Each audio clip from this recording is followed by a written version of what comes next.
এবার জানবো বাজার পরিস্থিতি। খাগড়াছড়ি থেকে যোগ দিচ্ছেন সহকর্মী নুরুসফা মানিক। মানিক,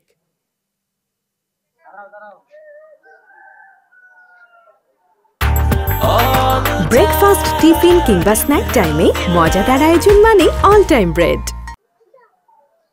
মঞ্জু, গেল কয়েক মাসের যদি কথা বলি সেই তুলনায় কিন্তু খাগড়াছড়িতে এখন নিত্য পণ্যের সরবরাহ বেড়েছে এবং শীতকালীন যে শাকসবজি সেই সরবরাহ বাড়ার সাথে সাথে কিন্তু নিত্য পণ্যের যে দাম সেটি কিছুটা কমতে শুরু করেছে এবং শীতকালীন যে শাকসবজি সেই শাকসবজির সরবরাহ একদম এখন স্বাভাবিক রয়েছে এবং এর সাথে সাথে কিন্তু সরবরাহ স্বাভাবিক হওয়ার সাথে দামও কিন্তু কিছুটা তুলনামূলকভাবে কমে এসেছে এবং এর পাশাপাশি যে আমি যদি বলি পেঁয়াজের দামও কিন্তু কমেছে এবং ডিমের দাম কিছুটা এখনো একটু সরকার নির্ধারিত বেঁধে দেওয়া যে দাম তার চেয়ে কিছুটা বেশি দামে বিক্রি হলো কিন্তু এখনো স্থিতিশীল রয়েছে, কারণ যেহেতু সরবরাহ স্বাভাবিক রয়েছে। এবং মাছের বাজারও কিন্তু স্বস্তি দেখেছি, আমরা সকাল থেকে দেখেছি, খবর নিয়েছি, মাছের দামও কিন্তু কিছুটা ক্রেতাদের ক্রয় ক্ষমতার মধ্যে রয়েছে বলে তারা বলছেন এবং মাছের সরবরাহ কিন্তু রয়েছে।